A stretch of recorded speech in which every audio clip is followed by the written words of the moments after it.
venue ce matin pour apprendre sur la taille des arbres. J'ai quelques arbres fruitiers à la maison et ça m'intéressait de connaître plus particulièrement la taille d'arbres, voilà. Et avoir des fruits pour pas les abîmer, quoi. C'est intéressant pour les jardiniers amateurs, oui, d'entretenir ces arbres et de bien faire, quoi, le souci de bien faire. Donc d'apprendre avec un professionnel, c'est intéressant. Ouais.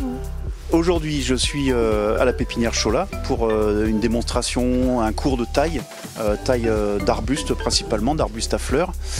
Mon credo, c'est tailler correctement les végétaux, essayer de prolonger au maximum la vie des végétaux et de faire en sorte qu'ils se rajeunissent. On les aide à se rajeunir plutôt que d'accumuler du vieux bois et d'avoir des végétaux de plus en plus moches par une taille inappropriée. Alors l'objectif, en fait, c'est que je m'aperçois beaucoup, hein, je vais faire des tailles dans des jardins, je circule pas mal et je m'aperçois un peu partout que les végétaux sont très mal taillés et souvent par méconnaissance. Alors aussi un peu influencé par on est français, donc on est influencé par le jardin à la française.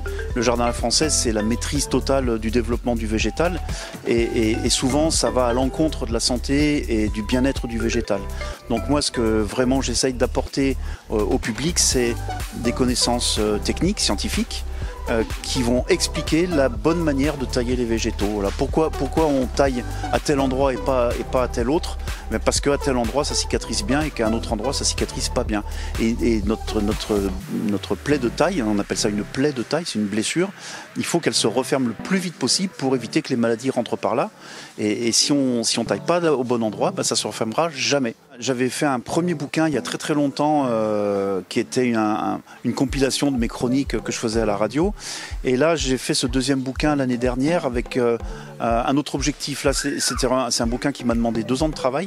Déjà parce que toutes les photos à l'intérieur, c'est moi qui les ai faites. Les croquis aussi. Et en fait, j'ai vraiment voulu raccorder des questions d'auditeurs. Il y avait des questions qui me percutaient, et je me disais, mais nom de chien, quand même, la réponse, elle est logique. Et encore faut-il connaître la biologie végétale, la physiologie, la reproduction des végétaux. Et je me suis rendu compte que le grand public avait une grande méconnaissance du végétal.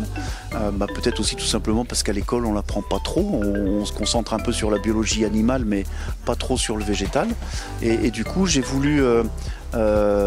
je sais plus, une centaine de questions d'auditeurs qui sont dans ce bouquin, et en face de la question, j'ai une petite réponse rapide, technique, en disant voilà, il faut faire comme ci, comme ça, et à côté vous avez le pourquoi en biologie, pourquoi cette réponse elle est amenée par la biologie végétale, par la physiologie, le comment c'est fait, le comment ça marche dans le végétal, comment le végétal se reproduit.